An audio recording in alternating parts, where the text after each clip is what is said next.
Rani Marsab, calon guru penggerak angkatan 8. Sini saya akan mewawancarai kepala sekolah saya di SDN Tanjung 02 Bu Haja Nasya SPD MMPD dalam kasus penerimaan murid baru yang merupakan salah satu dilema etika di SDN Tanjung 02. Mohon maaf Bu Haji mengganggu waktunya. Di sini ada beberapa hal yang mau saya tanyakan terkait dilema etika yang ada di SDN Tanjung 02. Yang pertama, selama ini bagaimana Ibu mengidentifikasi kasus-kasus yang merupakan dilema etika atau bujukan moral? Kita berbicara masalah P2DB ya. Iya. Karena waktu bulan Juli tanggal 3 pengumuman P2DB yang mana peminat masuk siswa P2DB ke SD Tanjung 02 itu sangat banyak. Kita penerimaan murid baru satu hari itu kurang lebih 200 siswa.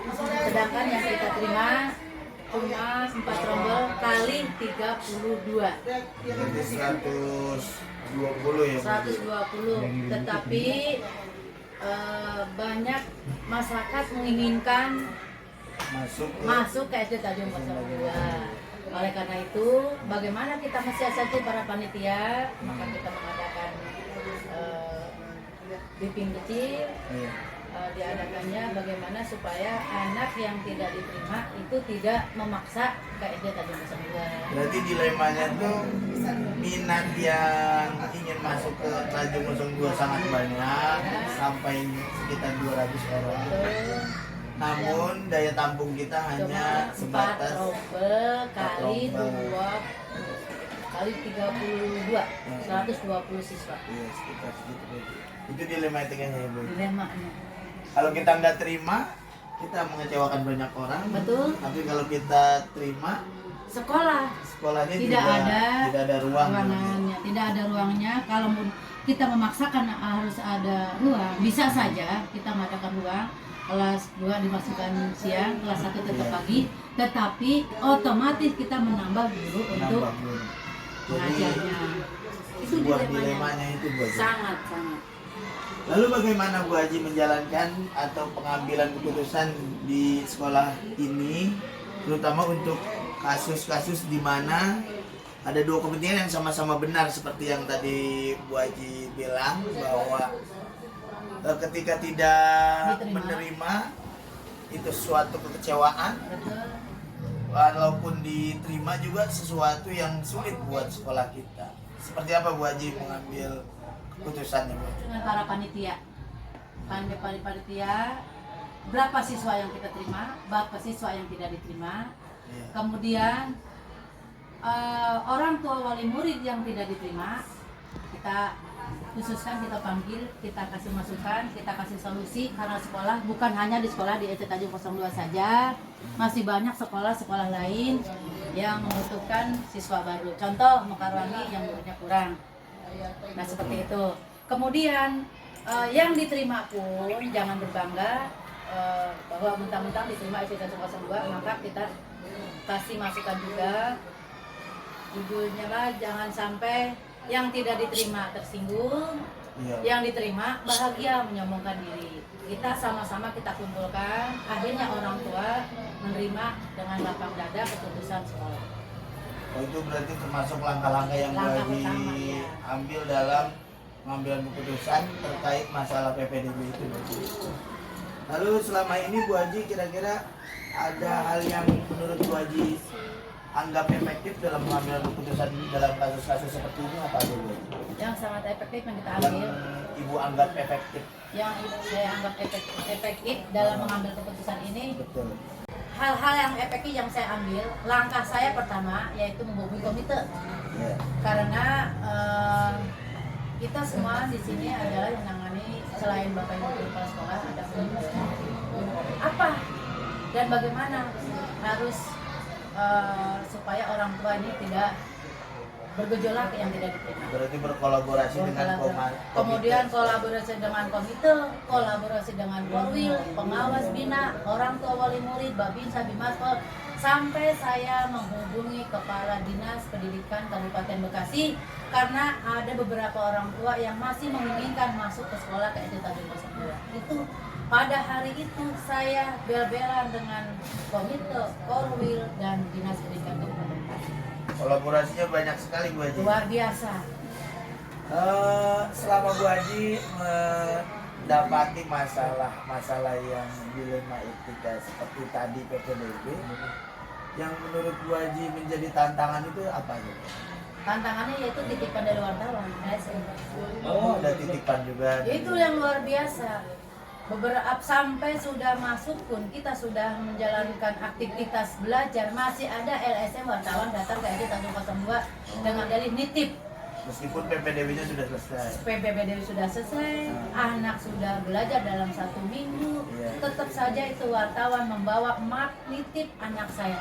Tetapi dengan berjalannya waktu, perlahan-lahan wartawan itu kita ngobrol dengan hati ke hati, dengan baik. Salah satu wartawan itu menerima betul. Namun sambil pulang diangkat dari tempat duduknya, tetap Bu Haji saya nitip. Seperti itu. Mungkin hal itu juga terjadi karena kolaborasi tadi yang sudah Bu Haji lakukan, sehingga dia juga tidak terlalu memaksa sekali ya. Saya sudah sampaikan kepada wartawan atau LSM tersebut bahwa kami menerima siswa 4 rombel kali 32. Kemudian siswa yang tidak diterima kurang lebih hampir 80 orang. Namun setelah saya sudah komunikasi dengan Korwil, sudah komunikasi dengan komisi, sudah komunikasi dengan kepala dinas, kami jelaskan itunya. Kemudian wartawan itu juga kita jelaskan bahwa di sekolah SD Tanjung 02 itu tidak ada ruang kelasnya. Ada ruang kelas bisa kita usahakan, tetapi untuk tenaga pengajarnya dari mana dan gajinya siapa yang menggaji. Namun sedikit wartawan itu memahami, tetapi dengan bahasa dia sambil mau pulang pamitan, kalau lagu haji, titip lagu haji. Namun sekali lagi saya tegaskan, Bapak, kita sudah berjalan 1 minggu, anak sudah belajar, ini sudah dilaporkan semuanya ke Dinas Pendidikan Kabupaten Bekasi. Mohon maaf, kami tidak bisa menerima. Berarti Bu Haji masih tetap dengan keputusan sesuai rombel yang sudah ditentukan. Sudah ditentukan, dan itu sudah keputusan dari Dinas Pendidikan Kabupaten Bekasi sudah kita laporkan. Kira-kira Bu Haji dalam pengambilan keputusan tersebut ada nggak jadwal tertentu atau Ibu menyelesaikannya secara spontan saja Bu? Kalau ngambil keputusan kita secara spontan. Karena hari itu mereka datang, yang para nitip tuh para orang tua atau LSM atau siapapun yang nitip, kita spontanitas kita datangi, kita ngobrol baik-baik. Dari hati ke hati kita kemukakan prosedurnya, kita kemukakan rombel yang kita terima, kita kemukakan program sekolah.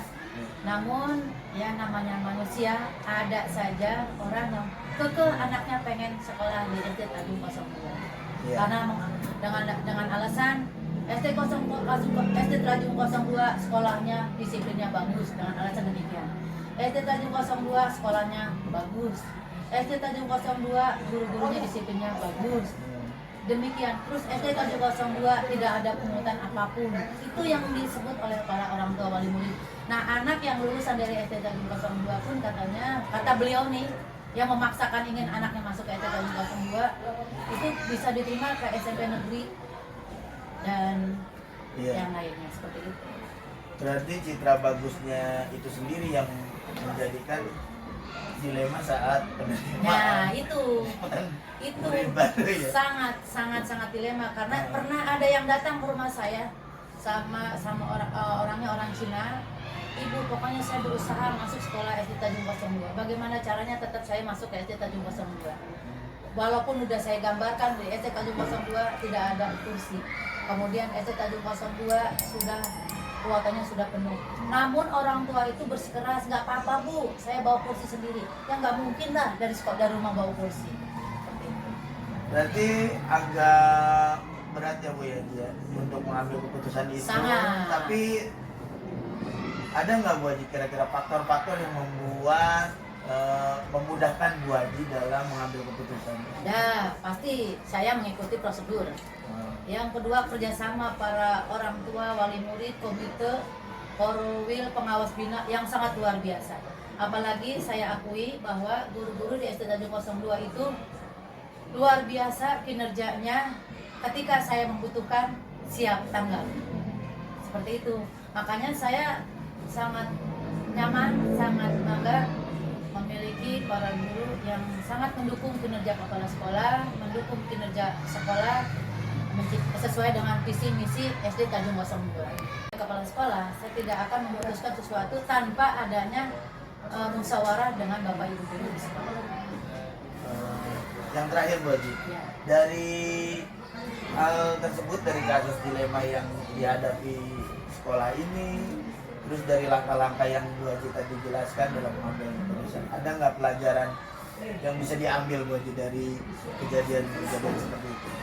Pelajaran yang diambil dari kejadian itu, satu, bahwa meningkatkan kebiasaan Bapak Ibu guru dalam bekerja. Yang kedua, bahwa pihak sekolah jangan merasa sekolahnya bagus, jangan merasa sekolahnya disiplinnya bagus, kita menyombongkan diri. Saya tidak setuju. Yang ketiga, kinerja Bapak Ibu guru yang sudah bagus tolong dipertahankan, karena itu adalah penilaian dari masyarakat, baik eskulnya, KBM-nya, yang mana eskul kita sekarang ada 8 yang harus diikuti. Saya luar biasa melihat Bapak Ibu guru kinerjanya, setiap kegiatan eskul dilaksanakan dengan penuh tanggung jawab. Itu. Yang berikutnya, ketika saya mengadakan ada suatu kegiatan, saya minta waktu untuk briefing, Bapak Ibu guru tanggap untuk datang menyelesaikan suatu permasalahan atau suatu kegiatan kita. Apa nih yang harus kita selesaikan, apa nih yang harus kita kerjakan. Itu yang sangat luar biasa bagi saya. Berarti kita tidak, pelajarannya itu kita jangan sombong, lalu kita juga harus lebih dewasa dalam mengatasi masalah Bu Haji. Ya. Dan kolaborasi tentu sangat Kolaborasi dengan orang tua wali murid, dengan komite, dengan pegawai setempat, pengawas bina, korwil. Mungkin cukup untuk hari ini Bu Haji. Baik Bapak, Terima kasih atas waktunya, mohon maaf mengganggu waktu istirahatnya. Terima kasih juga, mohon maaf jika jawaban saya kurang berkenan. Ya, mudah-mudahan Bapak sebagai CGP akan memberikan contoh kepada teman-teman yang baik, mendapatkan ilmu dari manapun Bapak terapkan kepada teman-teman, supaya teman-teman kita ini dapat memperoleh ilmu yang lebih baik. Amin. Terima kasih Bu Haji. Demikian perbincangan saya dengan Kepala Sekolah SD Negeri Tanjung 02 terkait masalah dilema etika, yaitu pada saat penerimaan murid baru. Terima kasih. Assalamualaikum warahmatullahi wabarakatuh.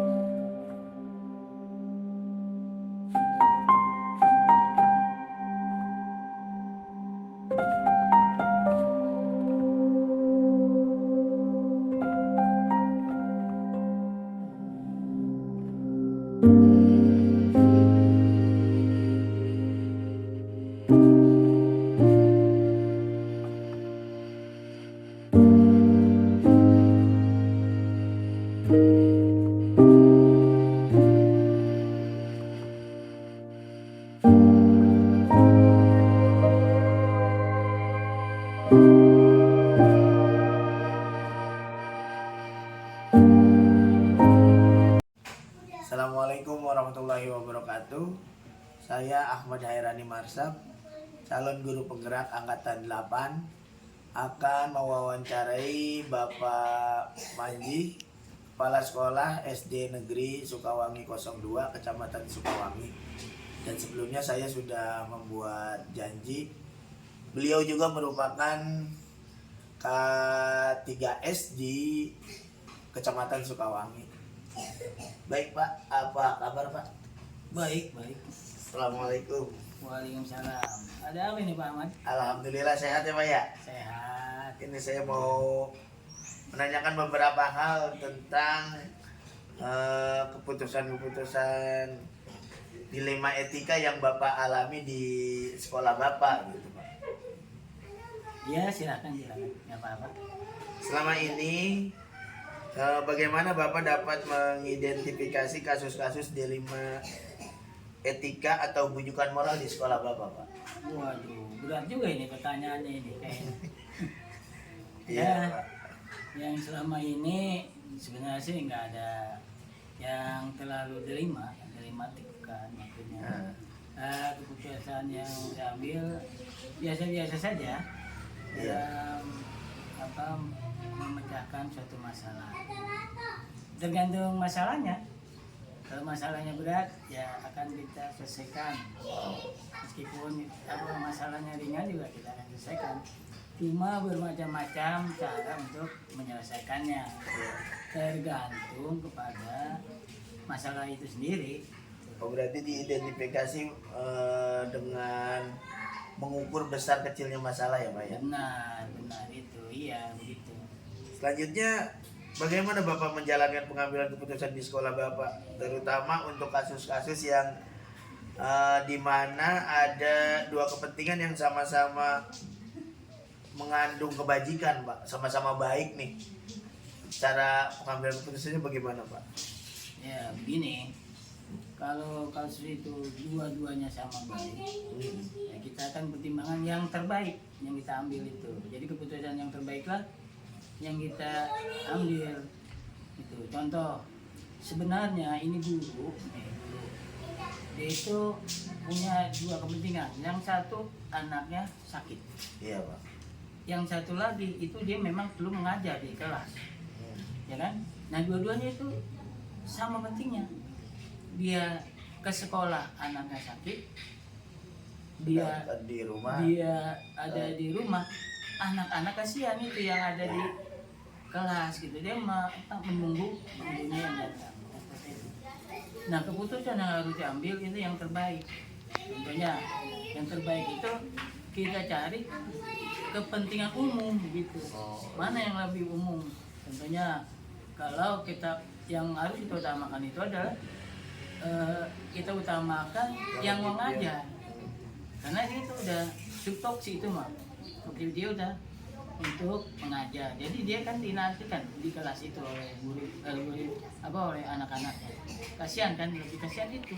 Makanya kita ambil supaya dia itu melaksanakan kegiatan sehari-hari sebagai tupoksi dia itu sendiri, yaitu mengajar. Nah, seperti itu.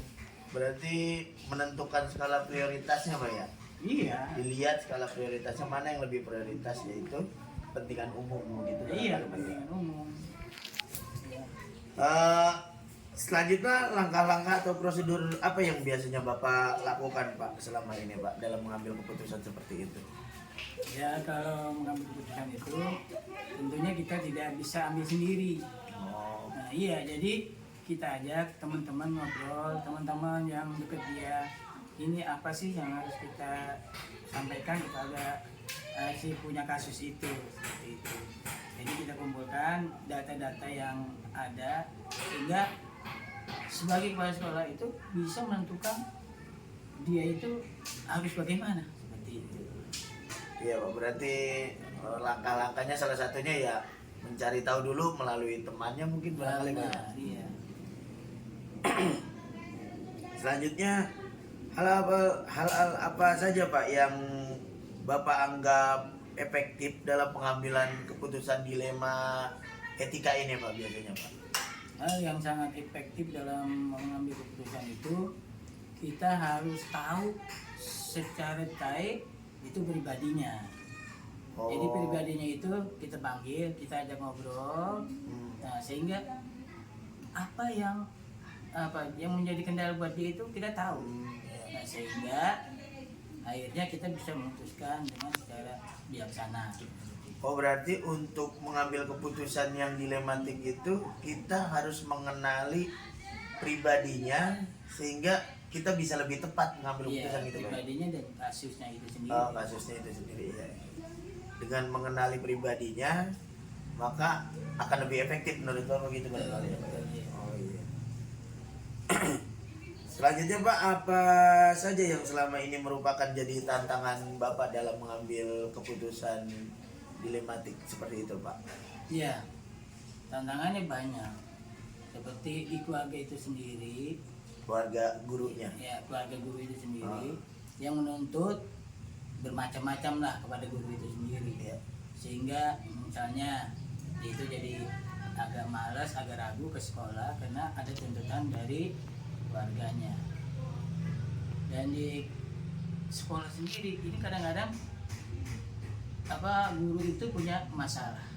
Oh iya. Ya, dengan masalah kepada teman Teman sejawatnya, sejawat, ya, atau dengan kepala sekolah mungkin seperti itu. Sehingga dia itu nggak lebih nyaman gitu di sekolah itu. Nah seperti itu tantangan sebenarnya. Gitu. Apalagi dengan masukan-masukan dari masyarakat yang kurang Oh, bagus. berarti tantangannya dari keluarga, teman Ya. lingkungan ngajar juga, Ya, sama sejawat, ya. lingkungan Kepala sekitar dan sekolah, masyarakat ya. sekitarnya. Seperti itu. itu yang menjadi Tantangan. tantangan ya Pak ya. Iya, Pertimbangan kita dalam mengambil keputusan apa ya. iya. Selanjutnya, adakah seseorang atau faktor-faktor yang mempermudah Bapak atau membantu Bapak dalam mengambil keputusan yang dilematik itu Pak? Selama pengambilan keputusan mungkin Bapak pernah. Ya udah pasti seperti gitu. Ada yang mendukung. Oh, ada. Ada yang mendukung buat kita ambil keputusan. Contohnya seperti teman-teman atau yang lebih senior yang kita anggap dia lebih tahu seperti itu. Harusnya bagaimana tindakan kita kepada yang bersangkutan itu melakukan keputusan seperti itu. Oh gitu Pak ya. Selanjutnya ada nggak Pak pelajaran yang bisa Bapak ambil dari kasus yang tadi Bapak selesai, kasus dilematik yang tadi Bapak selesaikan gitu Pak? Iya, tentunya ada. Ada Pak ya? Ya, ada. Dari kasus-kasus yang kita anggap sulit, ini kita bisa selesaikan, nah ini udah menjadi pelajaran. Ya, jadi selanjutnya agar guru tersebut tidak seperti itu lagi, dan bagi Bapak juga itu buat acuan nanti ke depan supaya tidak terjadi lagi kasus-kasus yang dilematik itu. Gitu. Oh, iya. Kurang lebihnya mohon maaf Pak, saya sudah mengganggu waktu Bapak ini. Terus terima kasih juga atas waktunya yang sudah disediakan. Barangkali cukup Pak untuk wawancara saat sekarang. Sama-sama. Iya. Saya juga minta maaf ini pelayanannya kurang begitu memuaskan. Oke, Iya. gitu. Mudah-mudahan sehat selalu ya Pak ya. Amin. Ya, makasih Pak ya. Ya. Assalamualaikum. Waalaikumsalam warahmatullahi wabarakatuh.